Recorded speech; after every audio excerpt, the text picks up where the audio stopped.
What's up, guys? Today we are back on our 08 Civic. It's gonna be the same 06 to 11 on this bike style.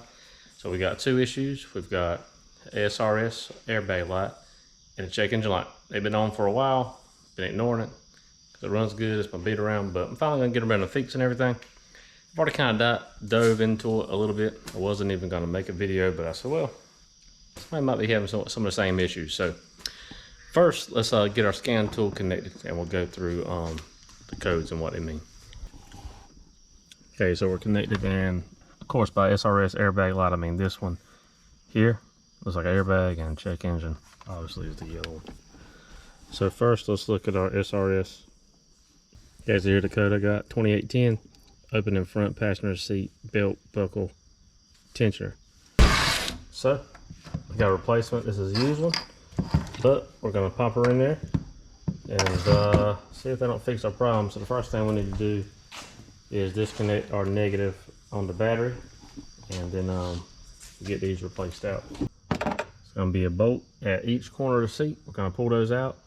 We're going to tilt the seat forward, or flip it over, do whatever we got to do to gain access to our receiver there and get it switched out.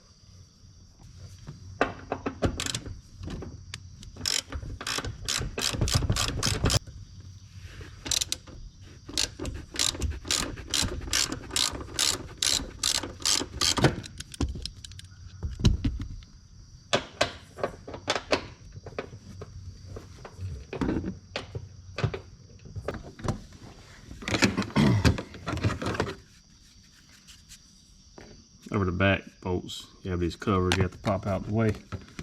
You can access the bolts. See under the one there, one there. Okay, now we got the bolts out. We'll kind of roll the seat over so we can get where we need to get. All right, so that flipped over, you see several connectors. So what we're looking for is here's our receiver. We're gonna be undoing these two, and sometimes SRS stuff has some kind of funky release mechanisms, kind of like that. That's a kind of funky plug-in. This one's not so much, but okay. Now let's get our panel clip tool there to get those out.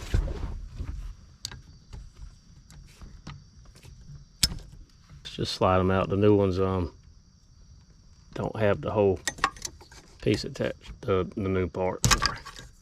So we'll slide the wires from the new one on there. I just assumed it would have the clip, but they didn't take theirs out that way, so that's fine. So now we'll remove mechanism. Just one bolt there. That should get it out.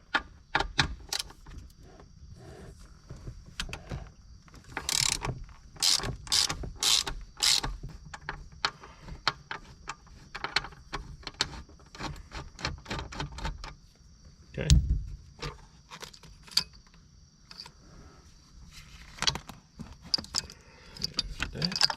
Okay, everything looks the same on it. Slide that back in there. So you line everything up. That's gonna go in there.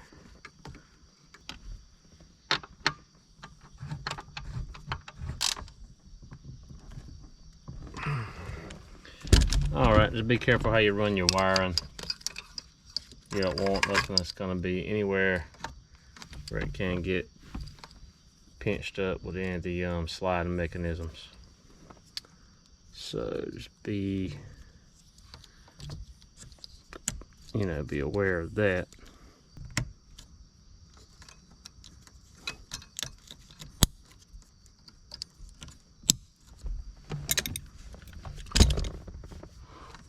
Okay, so that's installed.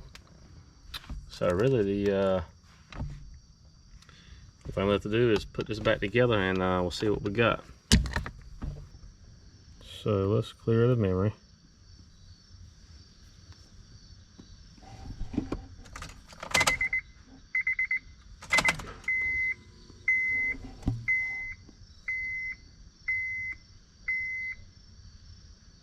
Okay, so we've got no faults right now.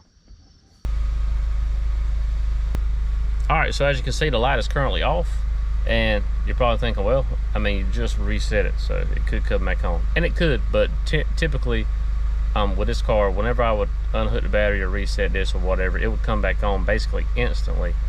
So that's a good start, but we will see. We're gonna drive it a little bit and make sure. I was about to move on to the engine diagnosis part of this, but me not thinking, when I unhooked the battery, of course, it cleared all that out. So I had codes for the front and rear O2 sensors. Usually I would do a little bit more prodding around to make sure that's pinpoint that that's the actual problem. But this car's got 221,000 miles on it. Both O2 sensors are OEM, never been replaced.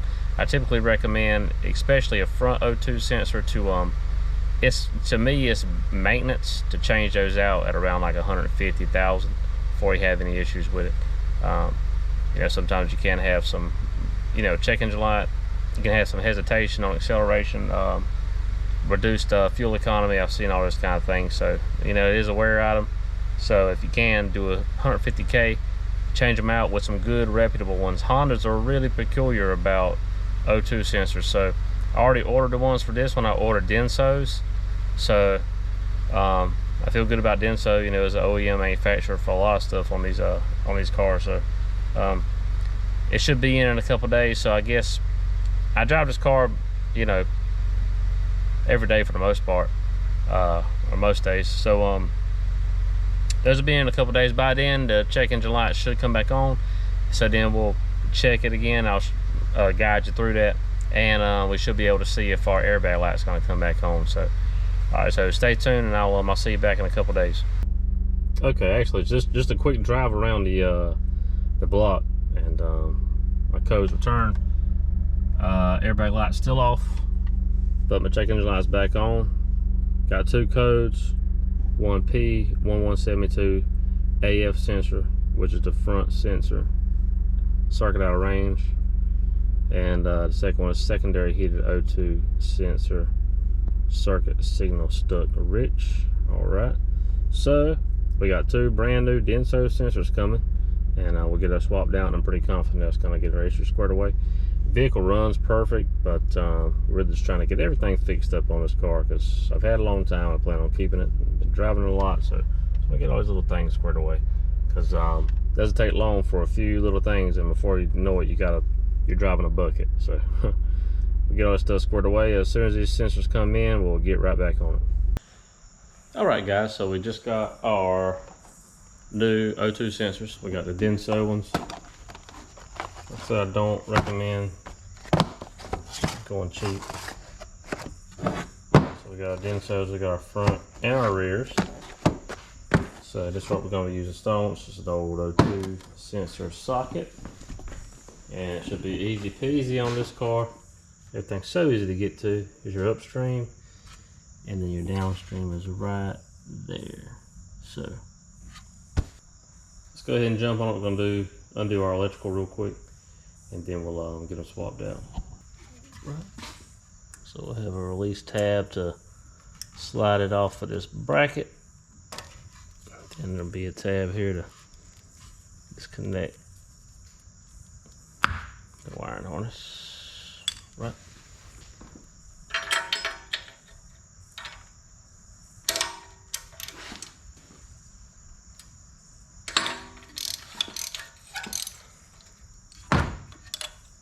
Luckily that wasn't hard to get out.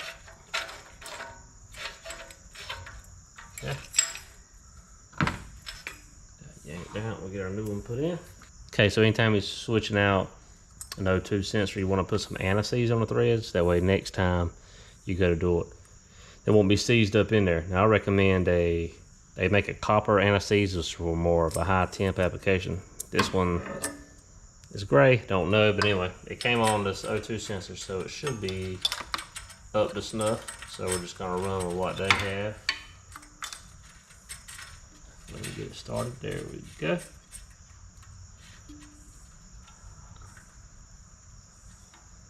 That's an interesting washer on there.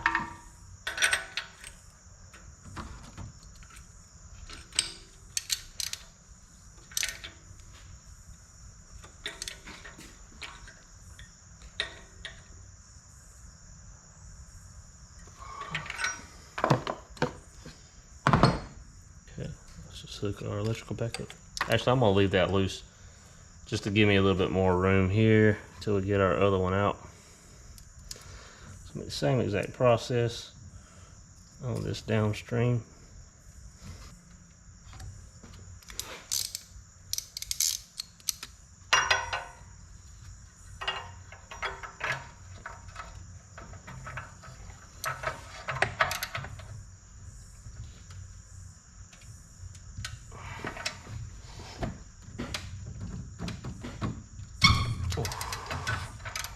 That one's a little tighter. Still not too bad. Okay.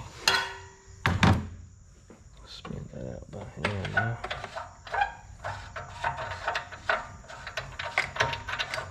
So easy to get to on this car, man. Really, this generation of Civic, which Civics in general aren't hard to work on, but this is just about everything on this car is so simple.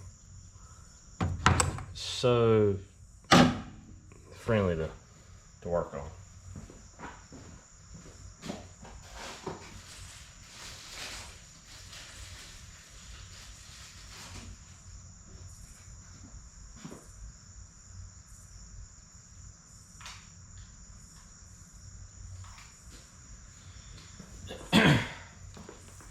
So in contrast, this one doesn't already have anesthesia on the threads, but it gives you some. And this one is more of that copper style that I was telling you about. So I'm gonna go ahead and apply some to the threads. And,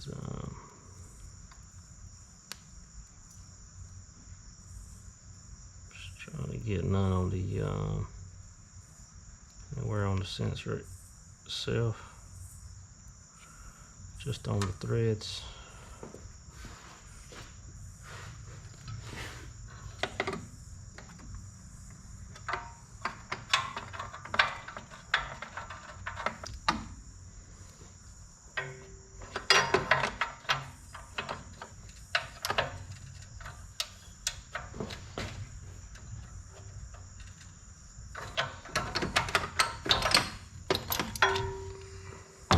Okay, so that's installed. We will reconnect.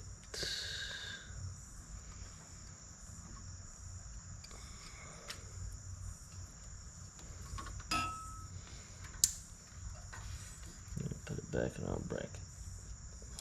Okay.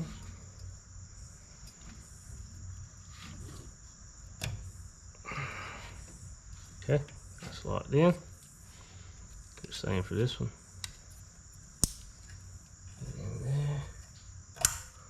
Okay. And that is all there is to switching out O2 sensors. And this is going to be the same for pretty much any kind of car as far as the process on it. It's just this one's just really easy to do it on.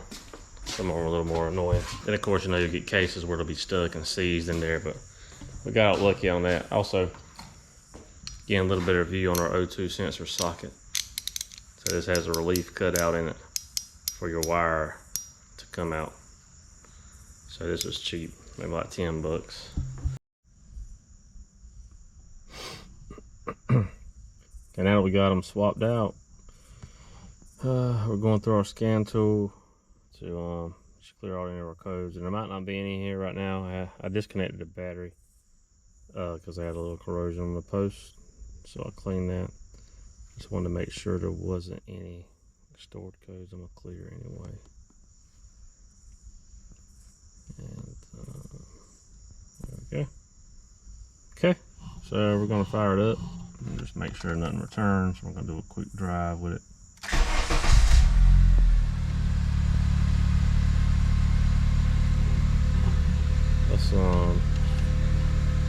Let's maybe monitor our O2 data.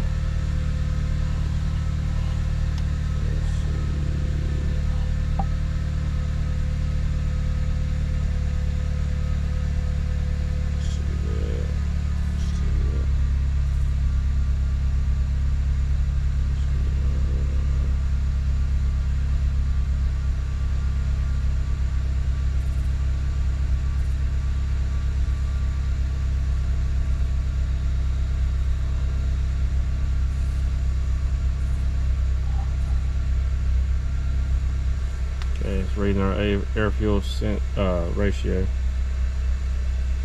Pretty well stoichiometric there. Not exactly sure.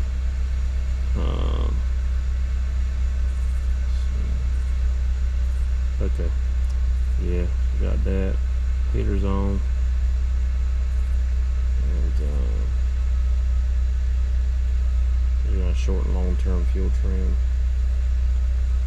But yeah, from what I can tell, things seem to be functioning correctly. So yeah, I'm gonna turn this off. So yeah, I'm just gonna do a quick lap around the block, and then I'll fill you in and let you know if it returns. Because remember, these were a pretty quick set and return within a couple of miles. It would always come right back on. So yeah, we'll see what happens, but I think we're gonna be squared away. All right, so we just got done driving the car around the block and drove absolutely great. Check engine light did not come back on. So this time was a very simple fix. I had, I think, around $150 in both sensors, and you can see it took literally about 10 minutes to change both of them, and it didn't take about 10 minutes to really diagnose it. So quick turnaround on this one, and it worked great. But just keep in mind, just because you have an O2 sensor code doesn't mean an O2 sensor is going to fix it. Again, I'd recommend, if you got a Honda, to run Denso ones, but that still doesn't mean that that's exactly the problem. On a car like this with this kind of mileage on it, I should have, usually I'll change the front O2, you know, around like 150 or so, just as a maintenance type thing. Kind of got forgot about on this one, so it needed them anyway, so I didn't mind putting them on there. But recently, this green car over here had a front O2 code, and I went through, I really should have recorded it. I didn't think it would be turned to as big ordeal as it was, but same thing. The car's got, I don't know, 300 something thousand miles on it, and the O2 sensor went and put a Denso one in that, and just the front one, and still had a code just come back on immediately. So I went through the entire repair process, ohming out wires, checking voltage, checking everything, and it actually turned out it was a bad ECU. Even the car drove fine. A bad ECU was keeping the light on for the O2 sensor. So anyway, we put an ECU in it, and it's been fine. So just saying, you can't always just go straight for the sensor. You know, sometimes it's more involved. Like I said, if you've never changed it, it's got to go ahead and change it, but just keep in mind that may not fix your problem. So you may have to do some further diagnosis on it. But anyway, I hope this helped you out, and if there's anything else you want to know or add, let me know, and we'll see you on the next one. Thank you.